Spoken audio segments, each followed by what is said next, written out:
When we're born, we take our first breath. We cry out to the heavens, lighting up the air around us with little lightning bolts of electricity. And from that point on, we share our breath with everyone around us, connecting to each other's presence and energy simply by breathing in the same air. But the problem is we're no longer aware of who we share our breath with, where we share it, how we share it, and why we share it. Our presence of breath is either polluted or absent, and it's been replaced with distractions that cause disconnections. Presence is no longer sacred, it's now considered boring, unimportant. People would rather race to the finish until death do we part this human life. Everybody is obsessed with shortcuts to success, to power, to love, to health, that they're literally shortcutting the very thing we're here to experience: connection. And without connection, everything goes out of balance. And imbalance is what creates disease, sickness, disconnection from ourselves and everyone around us. We need balance and connection. But of what exactly? The mind, body, and spirit.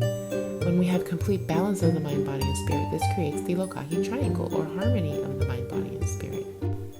But if we're too much in only one of Lokahi's foundations, like the mind, the other two foundations, like the body and spirit, become weaker, leading to imbalance and disconnection.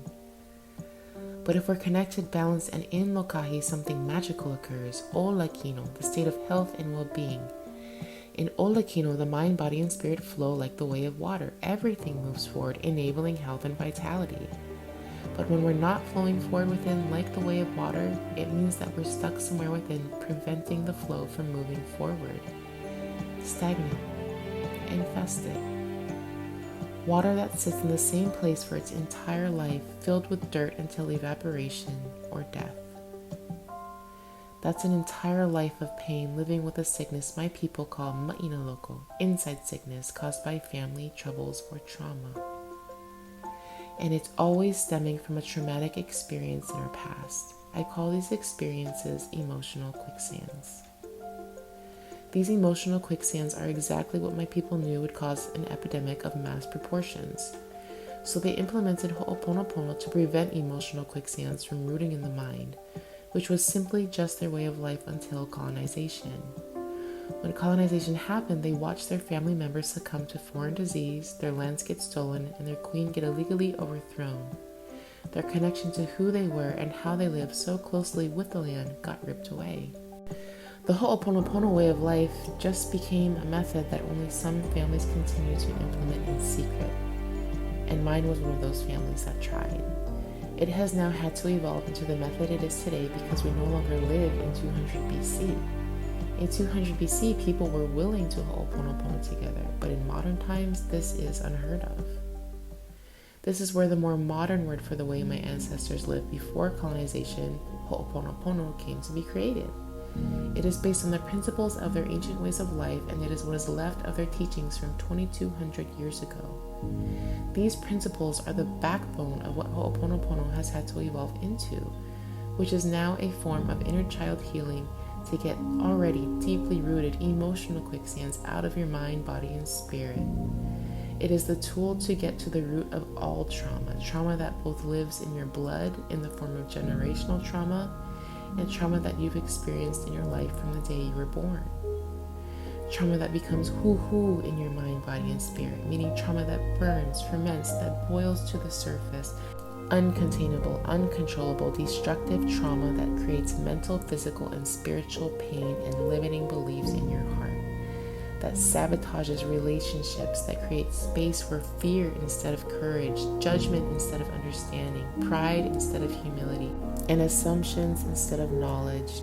Trauma that imprisons the essence of who you really are, a spiritual being living a human life, a spiritual being with power beyond anything you can imagine. Trauma that they don't want you to heal, because if suddenly we all Hooponopono and heal the pains from our past, we become unstoppable. We become whole. We become detached from needing anyone or anything but our own presence of breath. And there is no money to be made from a person who needs nothing but their own presence to live a healthy life filled with peace and purpose. But take away presence and your power goes with it. Hooponopono brings you to the present. It is the key to all peace and healing, and this is how it works. When we experience something negative or positive, it enters the brain first. The brain is called Lolo, where thoughts live. If we experience something negative, especially as a small child, our Lolo soaks that in like a sponge. That negative experience feeds our thoughts and perceptions about ourselves and everyone and everything around us in our Lolo. It's painful. And if we don't address or heal that pain in our Lolo, or if someone doesn't teach us how to, then what happens is that we get into an emotional state of mind when we experience pain, and we stay there in our minds as we age and mature. This emotional state of mind that we get stuck in becomes a root that leaks painful thoughts and memories through our Ke Akua, where consciousness lives. Our Ke Akua then becomes damaged from the continuous leaking of toxic waste. From there, these toxic thoughts flow downstream through the throat and into the heart, where beliefs live. This is where we begin to believe the toxic thoughts that our minds leak into our hearts. Suddenly, limiting beliefs are formed about ourselves and everyone and everything around us. These beliefs get pumped through our veins into all four corners of the body, from the crown of the head to the soles of the feet, making your physical body sick. And then they continue downstream into the Na'au guts, where spirit lives. In the Na'au guts, beliefs become a part of your intestines and either nurture your body and spirit or make them both sick. This flow of consciousness is then meant to be released through the pico or belly button to become a part of Wakea, Father Sky again, and then Papa, Mother Earth again. It is meant to evaporate and go back up into the clouds to become rain, and then drip back down into the dirt beneath our feet to continue in the circle of life. This mimics the exact same water cycle in Mother Nature. You see, when rain or snow falls, it enters a water table where it saturates the earth. It then drips down into layers of rock material that form an aquifer, which filters the water. After filtration, the clean water gets released into a spring. The spring creates natural rivers, streams, and even lakes. And once this water travels and creates all these paths of fresh water to feed the plants, animals, and all of Mother Earth's children, it is then released into the sea, where my people believe it was salted to prevent it from getting stinky. The sea was regarded as the most sacred healing water in all existence. The sea was the place where life begins, which is exactly what the pico or belly button is, the place where life begins, the place where the flow of water or consciousness must be released to keep balance in the world. Can you now see how clearly that translates to this diagram of the body? The brain is the water table, the Ke Akua is the aquifer, the heart is the spring, the veins are the rivers, lakes, and streams, the gut is the place where water collects to then be released through the pico or belly button into the sea. And they each house respectively your thoughts, beliefs, the essence of who you are in spirit, and the connection to all life. We're connected to all things, direct reflections of the natural world around us. So it's no surprise that our freshwater springs in real life are being poisoned with hazardous waste dripping from holding tanks in the earth. Tanks put there by companies with no regard for Papa or the people inhabiting her like you and me. And these tanks not only poison our water supply, they also damage the aquifers on a global scale over time. More than 10 million storage tanks are buried in the US alone. That's more than 20,000 abandoned and uncontrolled hazardous waste sites that litter the country. The people who come into contact with or drink this contaminated water can contract nervous system disorders, serious bacterial diseases, liver or kidney failure, cancer, and even death. This is not just affecting indigenous peoples anymore, but everyone. And because we're all direct reflections of the natural world around us, this is happening inside of us too. If the aquifer in your body becomes contaminated with toxic holding tanks leaking trauma into your flow of consciousness, you can contract nervous system disorders, serious diseases, liver or kidney failure, cancer, and even death. Ancient Native Hawaiian communities understood this. It was common knowledge, and the longer these toxic poisons leak into your mind, body, and spirit, the more sick and in pain you become, and the longer it will take to clean out.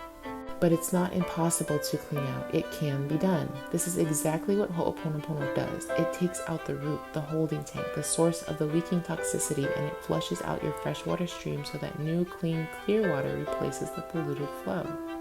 It takes us from Ma'ina Loko, to olakino, to lokahi. It puts back into balance our mind, body, and spirit. It reconnects our disconnections, and it allows us to meet us where we are now and heal the pains of our past.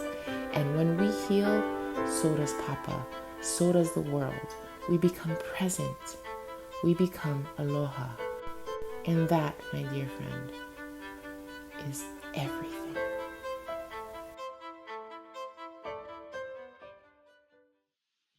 Aloha and welcome. My name is Kylie. You can call me Kai. So now that you've seen the video before this section, then you kind of have a better understanding of what Hooponopono is. It's just a way to heal traumas that are deeply rooted in your mind, as you learned already. And so we're just going to go ahead and review it before I get into the actual Hooponopono practice and the other things that you need to learn to be able to heal and come back into balance with your mind, body, and spirit and enter Lokahi and Olakino. So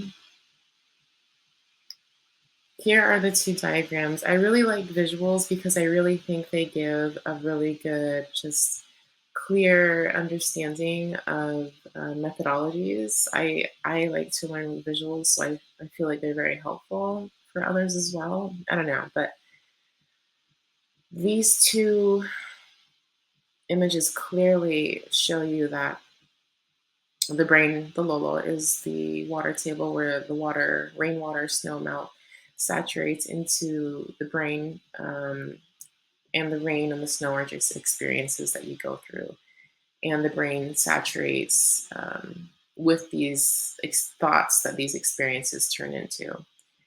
And so if you have like a negative experience where, say you get bullied at school or something, right? That experience enters your Lolo, your water table, and you all of a sudden you get thoughts associated with these bullies, right? Maybe you feel small, victimized, isolated, lonely, scared, right? So these thoughts and these emotions going on in your mind, they are literally not filtering. They're saturating your ground, your water table, and instead of getting filtered properly, it gets stuck in your head. You think about it over and over again, right? You start to think, what's wrong with you? Why can't you just fit in, maybe? Or um, things like that. So what happens with that is it leaks these toxic feelings and thoughts that you have from that experience of being bullied through your hakiaka, your aquifer. It gets damaged because it's not supposed to have these leaking toxic things entering your hakiaka, entering your consciousness.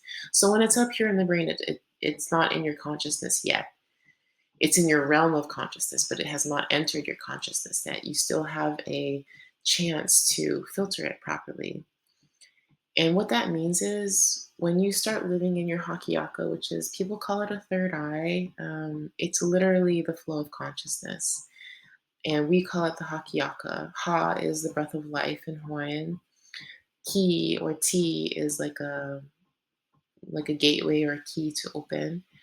And Aka is actually a Hawaiians, my people and my ancestors described it as a long silver sticky thread that connects all thought, train of thought.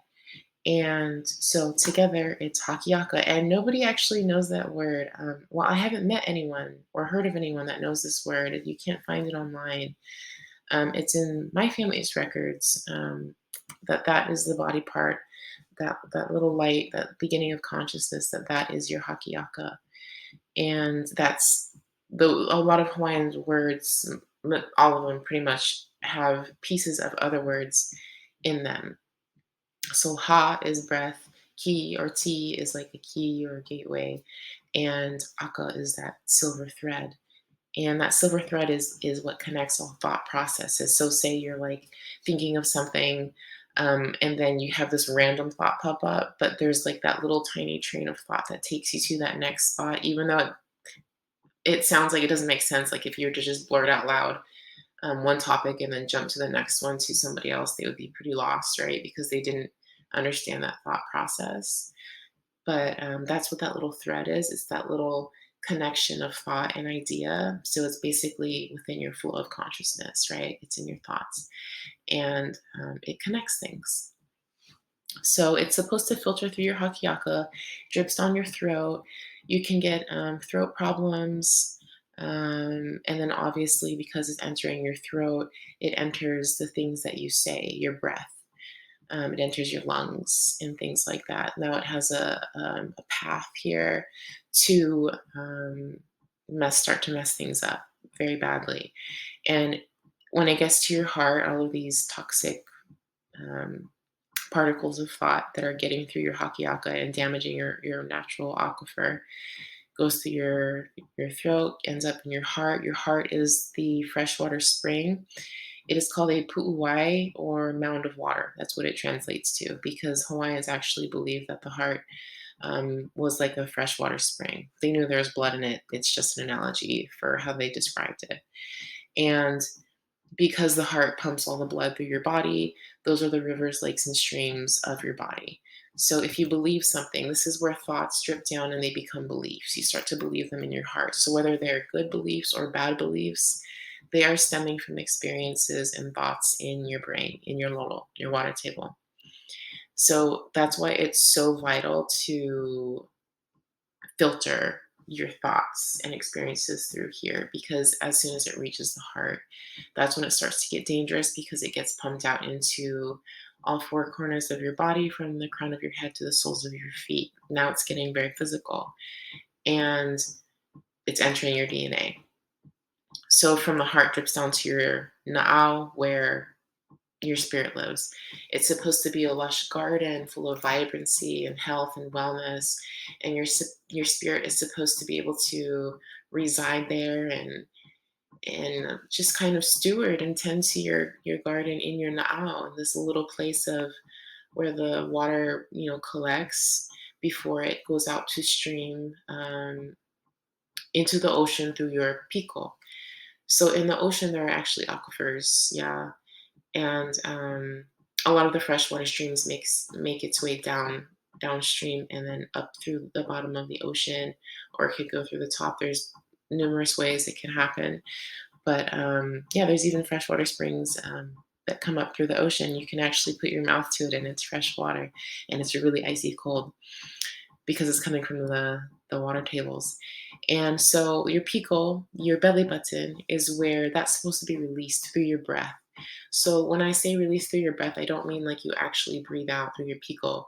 It is, but it's more a mindset kind of thing. You picture it.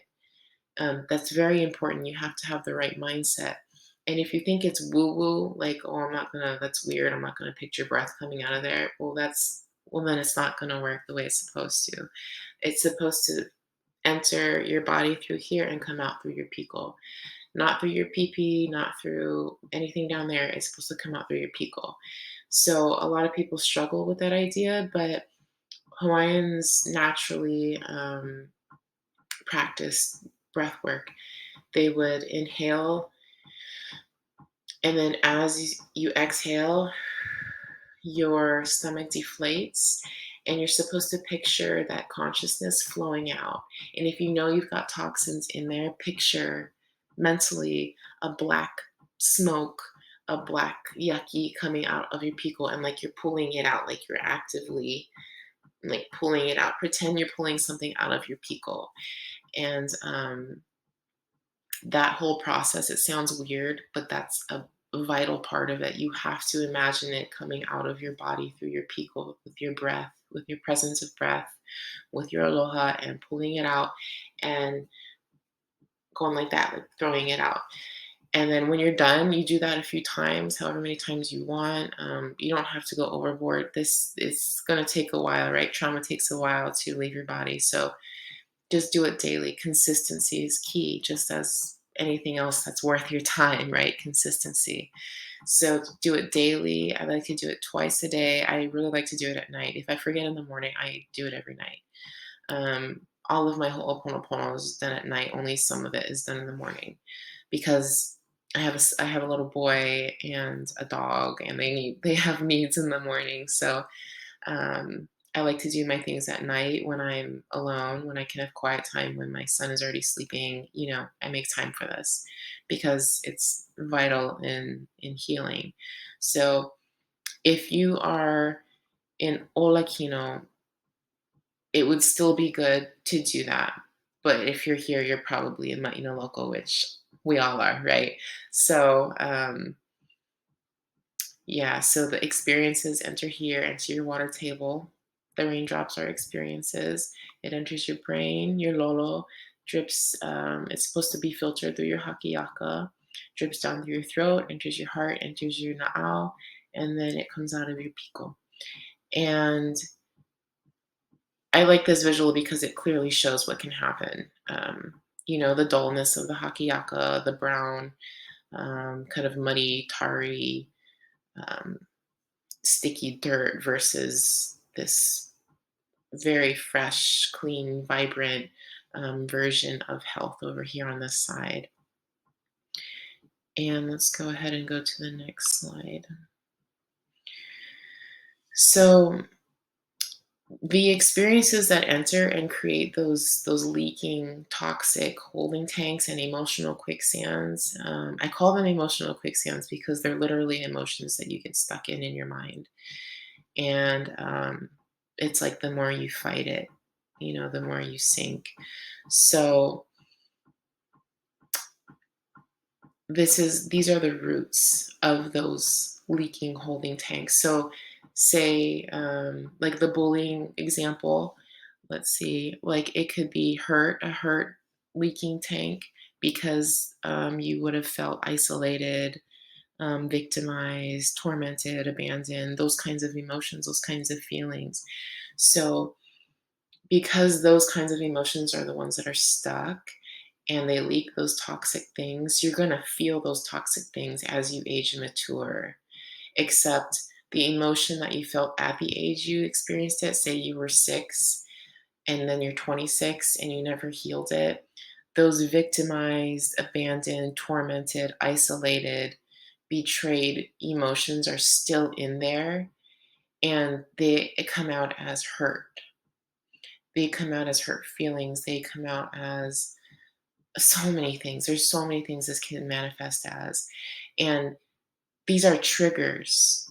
So if you were to get bullied again, maybe as an adult or teenager or whatever, in any other time of your life, um, these are the feelings that you'll be feeling before you pull the trigger and act out, because it'll be stirring up those emotions of when you were 6, being picked on, and now you're an adult and you can't really get bullied as much as you were as a child, right? So you get triggered and you start standing up for the 6-year-old part of you, the part of you that nobody else stood up for, the part of you that felt betrayed, victimized, abandoned, tormented.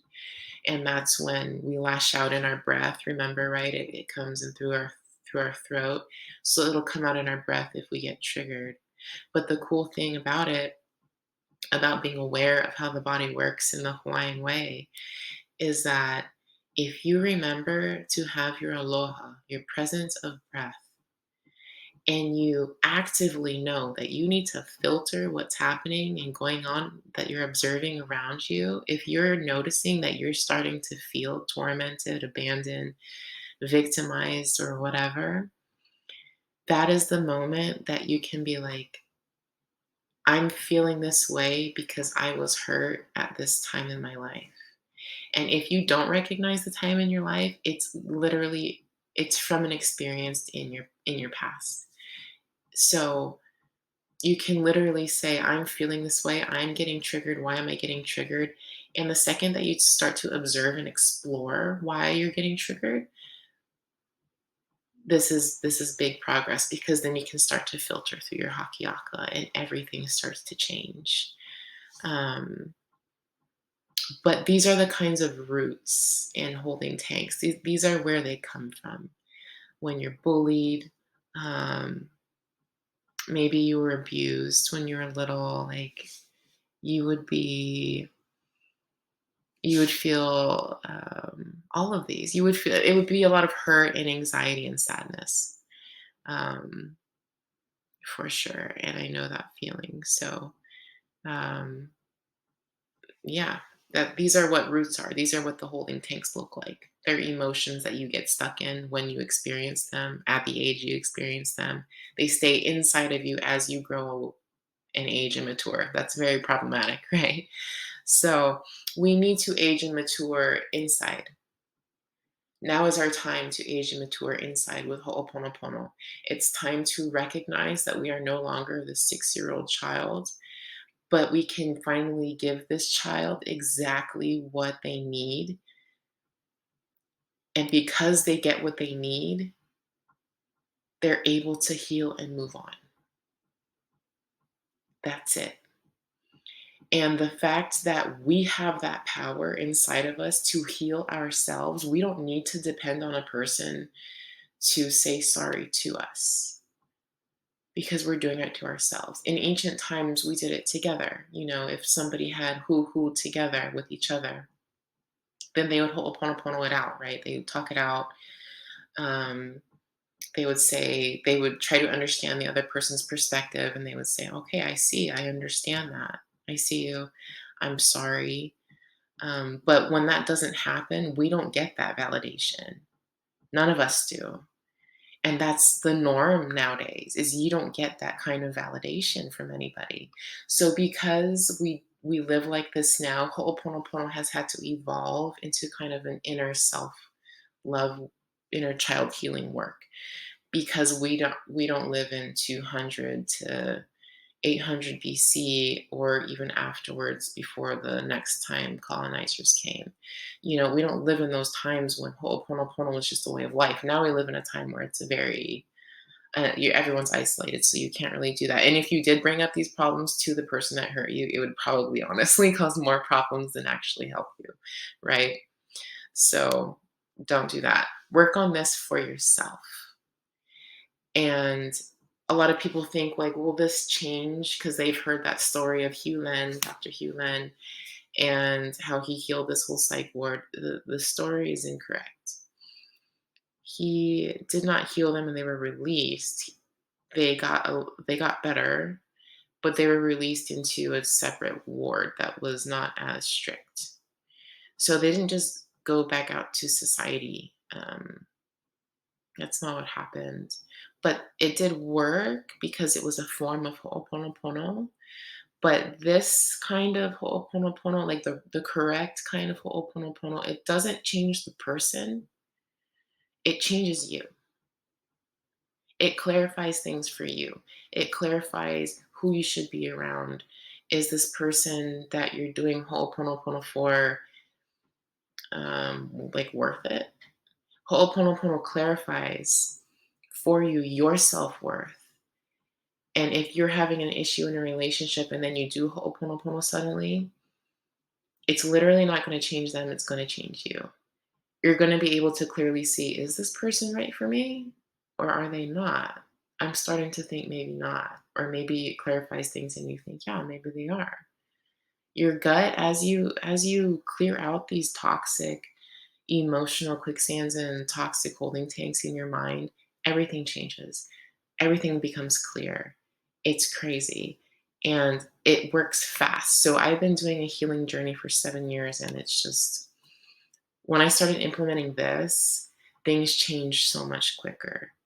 Um, and it was painful. You're going to have to face yourself. I think the biggest thing here is that a lot of times we get ashamed to own up to our mistakes or to own up to our hurt because we're taught that it's not normal to feel these things, right? So we feel a lot of guilt for things in our past, but I can promise you when you do this, it's not going to feel the kind of hurt that you felt back then. It's going to hurt, right? But you're going to feel such relief after you do this for an extended amount of time. It's going to relieve so much pressure from your mind, from your heart, from your spirit. everything will become clear. Trust me, everything will become clear. This is the kind of stuff I learned from my family, my dad's sisters, and other kumus that I've had, teachers in my life, spiritual mentors, things like that. So, moving on. How do we get these roots out of us, out of our minds, out of our hearts, out of our spirits? How do we get these roots from the source in our brain, in our lolo? We got to do Hooponopono. So, Hooponopono for the mind is literally like acupuncture for your brain. Um, it gets directly to that pressure point instead of kind of fumbling around for it. It gets to it so fluidly, and it releases that pressure. It's literally like acupuncture for the brain. It's kind of insane. But it's not insane at the same time because it makes logical sense. The mind is powerful. So, Hawaiians had a thing that they would do before they healed the sick. They would say from the crown of the head to the soles of the feet and the four corners of the body, and then they would continue with the prayer. It's mai tapito o te po'o, atapoli o te wawai, alamana tihi e ha o te tino. And you don't have to say the Hawaiian one. You can say the English one. But instead of saying the, when you say this, it's going to be from the crown of my head to the soles of my feet and the four corners of my body. I see you. I'm sorry. I forgive you. Thank you. And I love you. And a lot of people don't teach this part. And this is the most important part. Second most important. There's a lot of important parts. There's 3 parts. And a lot of people don't teach these. But I do because I teach the Hawaiian way. So you want to do this in front of a mirror. You never want to do it not looking at yourself. You need to give yourself your own undivided attention. You have to look yourself directly into your own eyes while you say these things because you're saying them to yourself. A lot of people say, oh, you're saying it to the universe or you're saying it to God or whoever you believe in. No, you're saying it to yourself. You're giving yourself that validation that you never got when you went through pain that turned into trauma because it went on unhealed. People have that part so wrong, so wrong. This is who you're supposed to say it to, yourself. Because in ancient times, you would get that validation from the person you were squashing your beef with, squashing your problems with. But in these modern times, again, we don't get that. That's not a thing that people do. So you have to give that to yourself. You have to. It is vital. It's not to God. It's not to Mother Earth. It's not to Lono. It's not to the universe. It's not to some deity up there that you believe in. Ole. No, it is to you and you only. And essentially, in essence, you're saying, I see you, you're not unseen.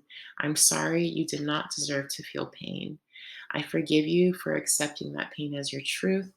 Thank you for being strong, for the lesson you have taught me, and for being a part of who I am. I love you, and that's all that matters. That's what that means. So many people get that part mixed up. You're supposed to be saying it to yourself.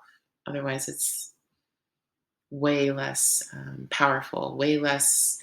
The substance isn't there. A lot of the people that teach Hooponopono today, they're taking the carcass and they're leaving the organs and the meat. And it's just such a disrespect to an animal to do that. But the thing is, they're still getting some of that value from the animal. They're still getting the bones, right? And you can boil bones and make bone broth. But they're missing the vital organs, the fats, the meats that can feed a village. They're missing the essence of the animal and they're taking the carcass. This right here, what I'm giving you is the meat. This is it. This is the carcass and the meat and all the good stuff inside that nurtures. It's a part of the circle of life, you know? And after you do this, I like to do it morning and night. I mostly do it at night because, again, that's my quiet time. After you do this, you're going to want to do that pico breath work. You're going to want to breathe a few times, 3 or 4 breaths. They don't have to be deep, just regular breaths. And just picture your, as your stomach inflates, picture your pico. You can picture yourself pulling it out, pretend that you're pulling it out, and tossing it to the side, wash your hands after. That's incredibly important. And you also want to either spray magnesium oil or into your pico afterwards and then rinse after 15 minutes or so because it might begin to itch with the salt. Magnesium, the mineral can get itchy if it's left on your skin, just like salt water.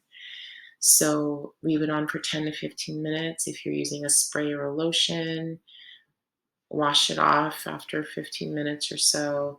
It will have absorbed into your skin by then, which leads us into our next slide. What did Hawaiians have that made them one of the healthiest peoples in the world? It wasn't just the Hooponopono method, it was a way of life. So, what does this mean? That unlike us in today's society, every single one of their basic needs were being met. Let's get into our last section and understand what that looks like. So, around 1 billion people worldwide who have vitamin D deficiency are suffering. The vitamin D deficiency causes depression, chronic fatigue, a lot of mental health issues, weakness of the limbs, um, so much. Vitamin D regulates so much in your body. It's responsible for so much, just like it's responsible for growing plants, for growing taro here in Hawaii, for growing anything that is alive requires the sun to grow and to become vibrant and healthy. And yet we don't give ourselves that that precious thing. That doesn't make any sense. And Hawaiians were in abundance of vitamin D. We are people of the sea. The sun is normal for us. What's not normal, though, is a lot of people don't live close to the equator, so they don't get enough vitamin D, especially during the winter. And what's also not normal is the way we eat now. A lot of the things that's put into our food naturally decreases our vitamin D in our body, and it makes us actually sicker. Um, we used to be able to, in ancient times, be able to absorb vitamin D and not get skin cancer because there weren't any seed oils, things like that mess up our body inside first before we get sun. So vitamin D is vital. I've had low vitamin D after I had my son. It was like a 18, I think, and it's supposed to be around a 70.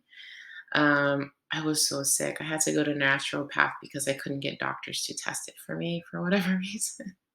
So she tested it and it was low, and she put me on a supplement plan, which I highly recommend you go to a naturopath, a knowledgeable one, to do that because vitamin D is a hormone and it can really mess you up if you take too much or the wrong dose or something.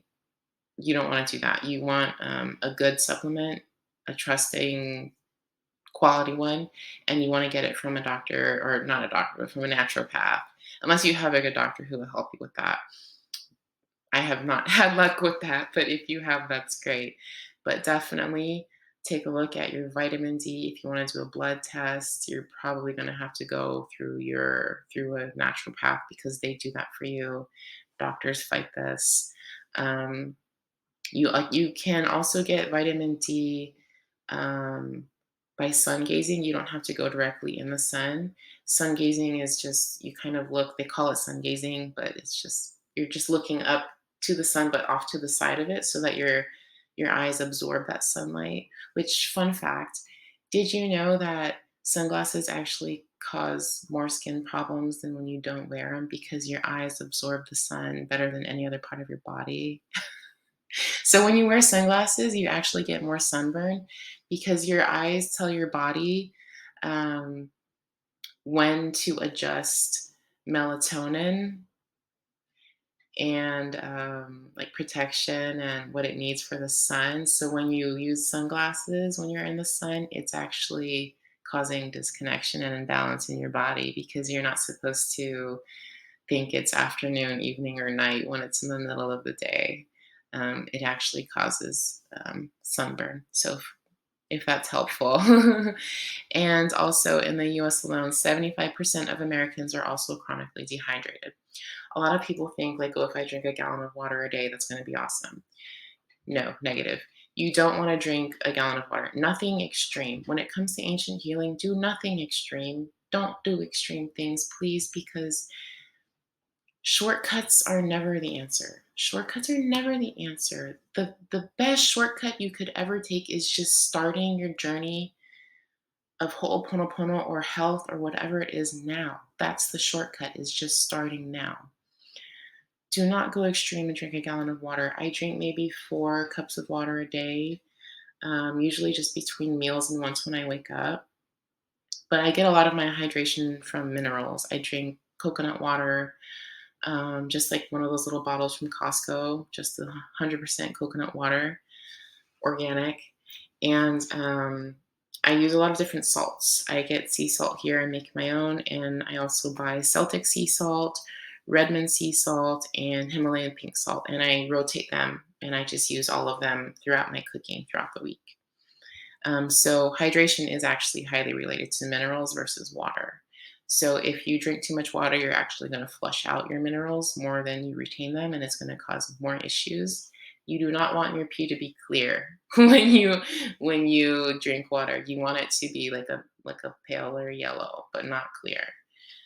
And also 50 to 70 million Americans have chronic sleep disorders, which is saying that we're imbalanced.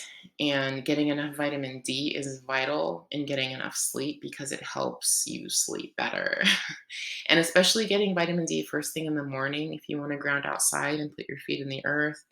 I used to live in Colorado, so I would go barefoot on the cement, and even though it was really cold, I did it anyways in the winter. I just had to do it. It's just something I personally needed to do to feel grounded.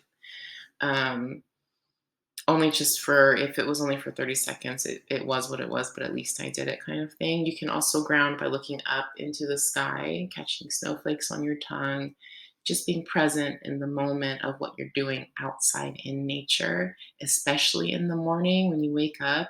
It's letting your body know you're on the right track. It's adjusting all of your inner workings, right? We're supposed to get up with the sun and go to sleep with the moon. So that helps you get back into balance, getting more vitamin D, which you can also get through food, through sun gazing, and through just 10 to 15 minutes of direct sun per day. And if you can't do any of those things, then I would talk to a naturopath about a supplement. And that will also help with your sleep. And so with the hydration will help with sleep as well. And around 75% of Americans are deficient in magnesium. This is so massive. So like how I was saying in the other part of with the Hooponopono about magnesium, spraying it into your pico or taking a magnesium bath afterwards, Hawaiians were also, like I said in the video, right? Their sacred water was the ocean. They believed it was salted so that it would not stink. And if you've ever been in the ocean, you smell so fresh when you come out. Like you don't really need a lot of like soap or anything afterwards. You just kind of rinse with fresh water and you're super clean. And that's what they did. When somebody was sick, they would bathe them in the sea at least 5 times. If they couldn't leave land, then they would bring a wooden calabash bowl and they would fill it with seawater, and they would take it and they would rub it inside the pico because that was the place where life begins. That's where our consciousness is supposed to flow, where things enter spiritually. So they would do that as well. So if you are sick, which you probably are because you're here watching this masterclass, I highly suggest taking at least one magnesium bath a week. If you could do more, even better. If you can't, I would buy a magnesium oil. I use a brand called White Egret, and it's awesome. It does burn on your skin, especially if you're deficient. And if you start spraying it in your pico and you haven't done that before, excuse me, you will purge. It's legit. You will purge. You will get rashes and things down there at first because your pico will actually be purging because it's never gotten this kind of attention before. It will go away after a week or two, but just be aware if you do the pico method, you will purge, but it does stop after a week or two. And I highly suggest magnesium baths whenever you can, magnesium oil all over your body and your armpits. Um, I spray it in my armpits. I don't know if that's TMI, but I spray it everywhere, all over my body, and I rub it in, especially the parts on me that are still healing and sensitive, like my throat and thyroid, where I don't have a gallbladder anymore. I rub it over my kidneys, my liver, my stomach, places that really have given me issues in the past. And let's go to our last slide here. Okay, so these are the 7 things that Hawaiians were in abundance of: mobility, nourishment, sleep, hydration, vitamin D, magnesium, and service to others. We've already gone over hydration, vitamin D, and magnesium, and those 3 things actually help with sleep. And so do all of these other things. Nourishment. A lot of people go on diets when they want to get healthy. They eat a lot of raw salads, raw fruits, raw vegetables. And in my people's culture, we actually believe that that's detrimental to the body, that the body needs warm foods to keep the opu, the stomach, and the spleen warm, because the spleen is like a fire organ where it uses heat to function.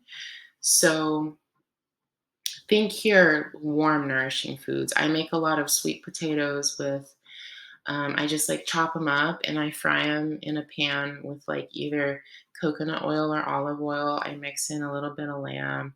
We eat a lot of like shrimp, turmeric rice, which is just rice and you pour turmeric powder inside of it, anti-inflammatory, warm. I make some stews and soups. I just do a lot of warm things. I do like luau stew, which is the leaf of the taro plant, because that's what my people ate. I eat very ancestral. I'll also eat poi throughout the week. I don't eat a lot of other meat besides lamb, grass-fed lamb, and seafood. And that really helped with my inflammation personally. I eat very ancestral, which, if you are a different ethnicity than I am, 100% look up what your people ate, especially in more um, older times before modern modern things came about. Because your body will respond better to what your DNA comes from. That's just part of the fluidity of healing. So I would definitely look into your roots and see what kind of foods your people also ate, and just kind of make it your own, experiment with different things. Recipes don't have to be hard. Keep it very simple. And I also don't eat raw vegetables. I cook everything down. I eat nothing raw, even if it's like an almond. It's toasted. I don't eat anything raw, or it's soaked.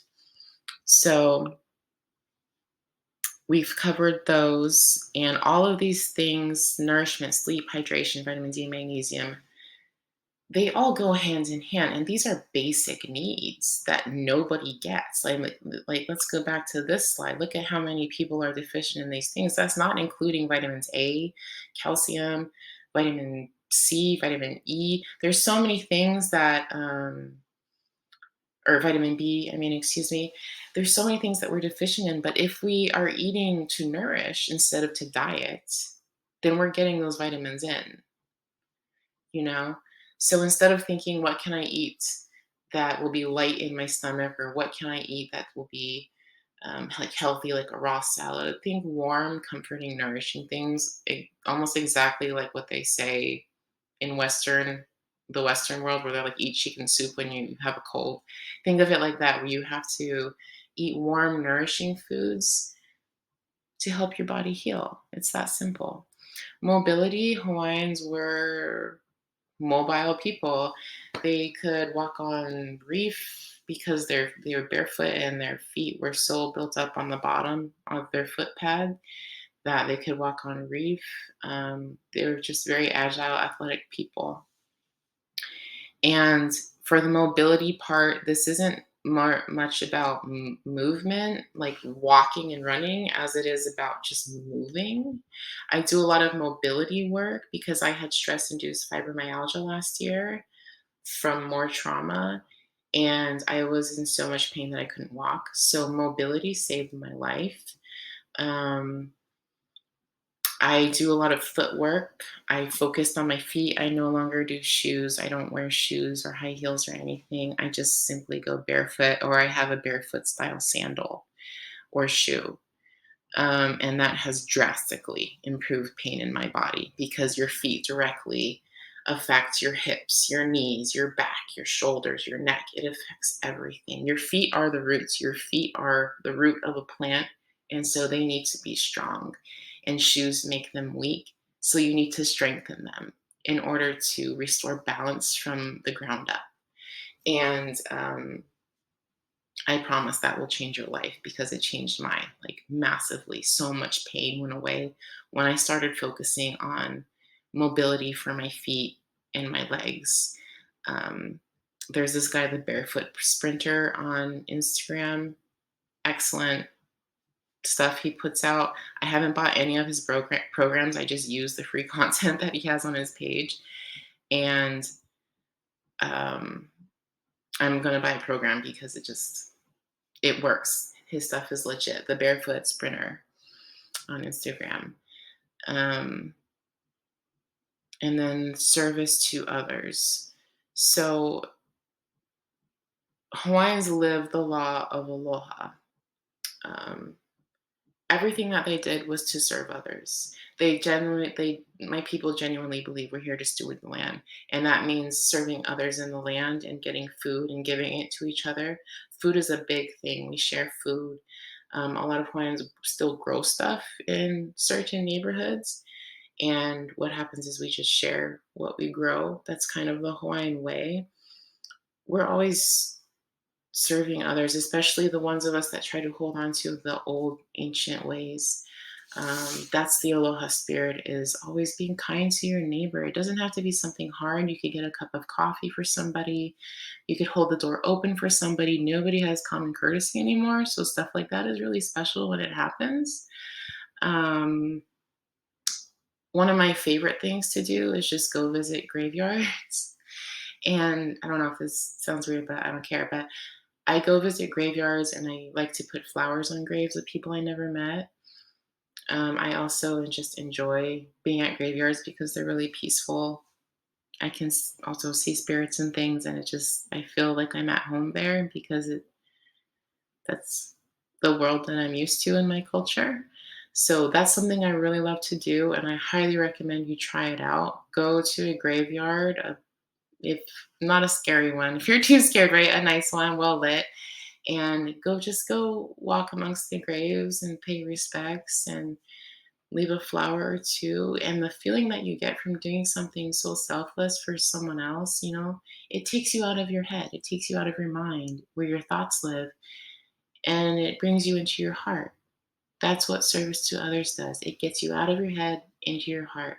It's the easiest way to get out of your head, and not enough people use it as a way to get out of your head. Hawaiians did. And I do. Whenever I've been stuck in my life, my husband and I, we literally are like, well, who can we go serve? Who can I make bread for? Who can I make cookies for? He likes to do yards, so he'd be like, well, maybe I'll go do this person's yard for the day, and then that's my service. So we do those things a lot. He does a lot of yards. I'll help him clean out yards too. And we'll also bake things and take over food to people. So that's our service to others as well.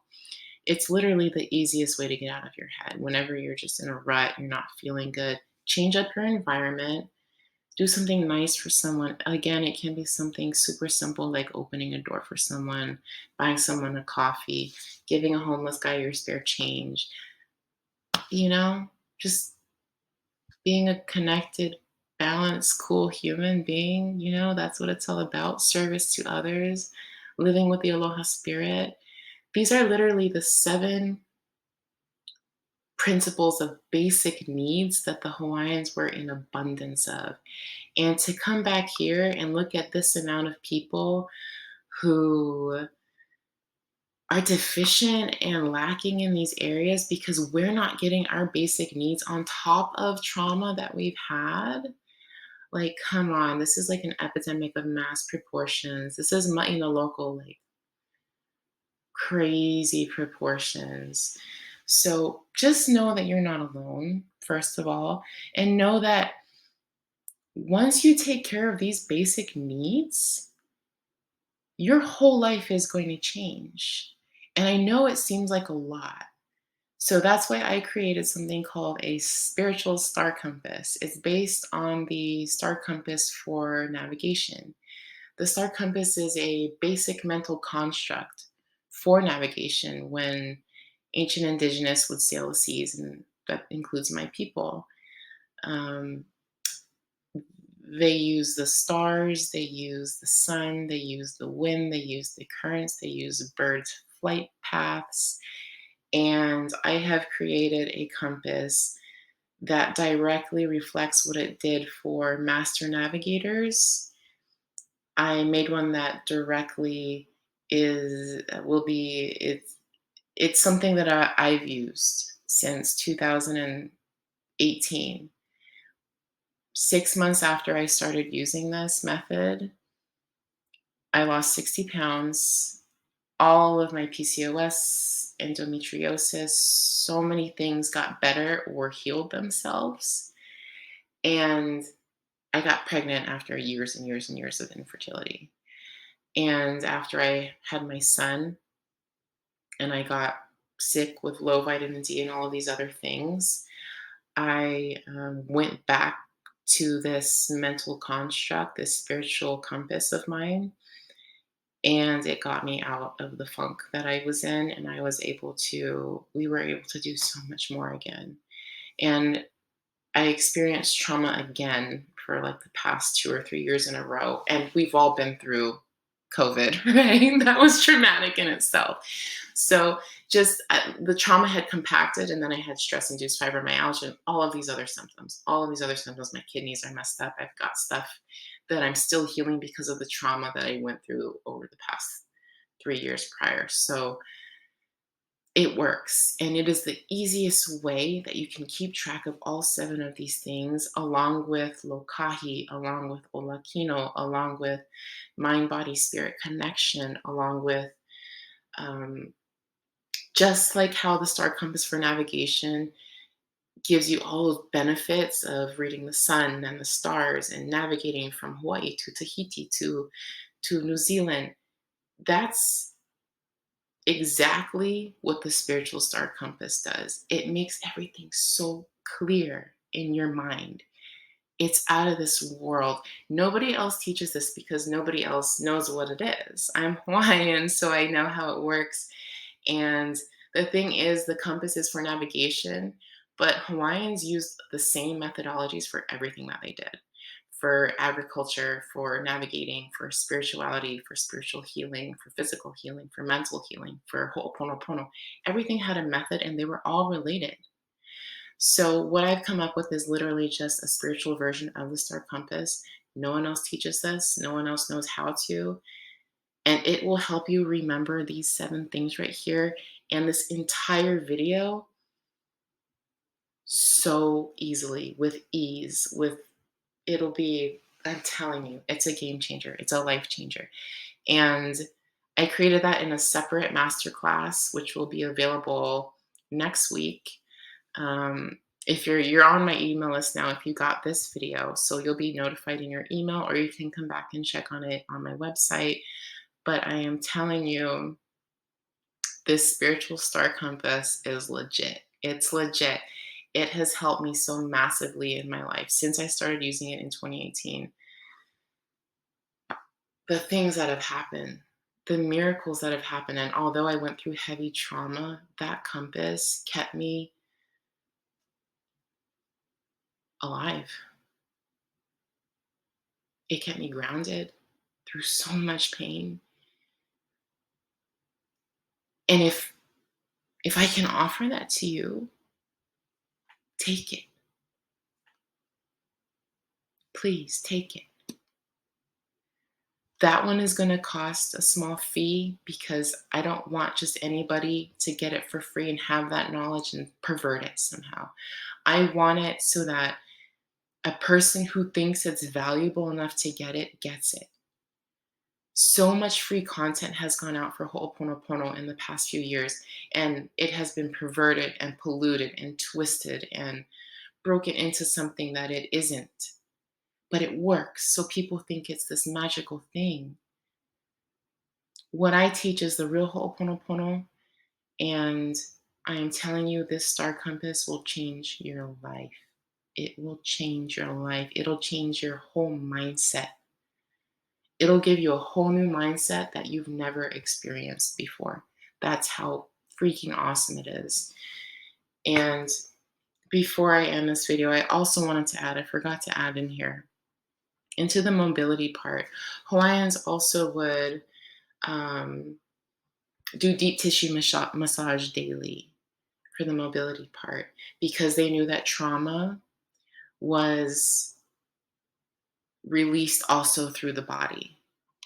So if you're having pain in your body, it could be a knot. And so I would recommend trying to massage it out. I use one of those body massagers, and I massage myself sometimes because I really like to get into the knot.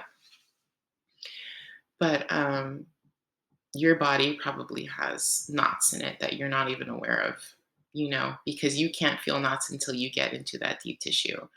So I highly recommend doing some kind of deep tissue something, either just with your own hands, with your partner's hands, with the little machine that goes like that. That's what I have. Um, it's a game changer. It'll help you release the trauma from your body, especially from your hips. Um, but yeah, these are all the things you need to do. Mobility, keep active, not necessarily walking, and you can walk. There's nothing wrong with walking. But mobility is really important, focusing on your footwork, how your feet move, how your ankles move, how your toes work. Are they strong enough? How your shoulders work, right? Just get moving, just get fluid when you wake up and before you go to sleep. Wiggle out the day. Um, there's so much you can do with mobility. Just the point is to just become not stuck everywhere, right? Is to start the fluid movement within and throughout. That's what the mobility is. I highly recommend looking into footwork for mobility. The Barefoot Sprinter on Instagram, awesome resource. There's another one, I think her name is Petra. I took a picture so that I could remember to put it in the video, and then I forgot to put it in the video. Her handle is Petra Fisher Movement on Instagram, and she has also great resources, especially if you have bad knees like me. So mobility, nourishment, sleep, hydration, vitamin D, magnesium, service to others are the basic principles that you need, along with the Hooponopono mirror work and realizing that everything is spiritually connected. Everything is spiritually connected. And that is the most important thing that you need to take away from this video. Because if you just use all of these things and you don't connect the dots with spirituality, again, you're just taking the carcass. You're not taking the whole animal. You're not taking the valuable, precious things of my people's teachings. This stuff is invaluable, and I'm giving it to you for free because it is a human right to be well. It's a human right to know these things. And I genuinely know in my heart that these will help you because they changed my life. And this is exactly how Hawaiians lived. They had an abundance of mobility and they did deep tissue massage daily. Their nourishment was beyond any other thing that we eat now. They had that one of the healthiest diets known to mankind. Poi is one of the healthiest superfoods in the world. Poi and seaweed, and that's what they were in abundance of. And minerals from the sea, anti-inflammatory fish. Being spiritual isn't being vegan. Being spiritual is consuming nature respectfully, mindfully, and realizing that all of this is connected. The way we eat, the way we ho'oponopono, the way we move, the way we nourish, sleep, hydrate, get sun, magnesium, the way we serve others.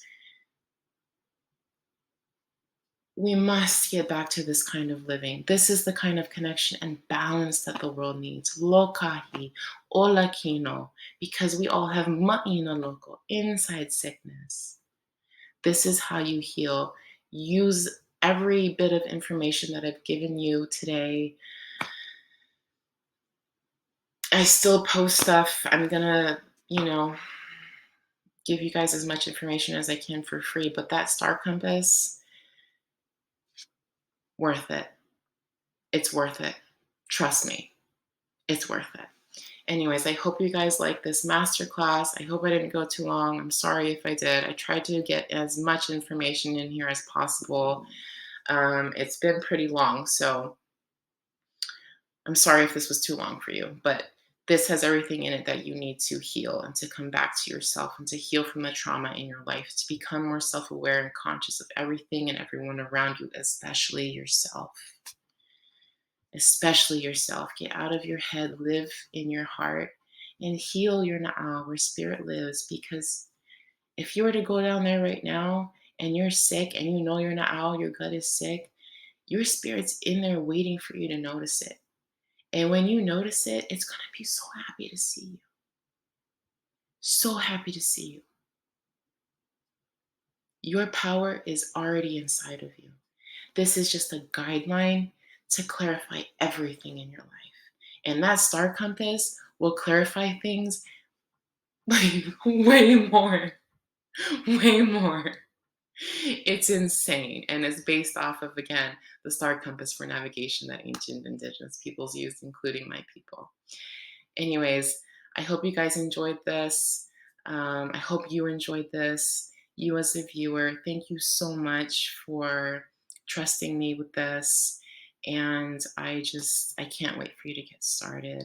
I love you so much from the bottom of my heart. Aloha, Ayola, and I'll see you around. Instagram, TikTok, come say hi. All right.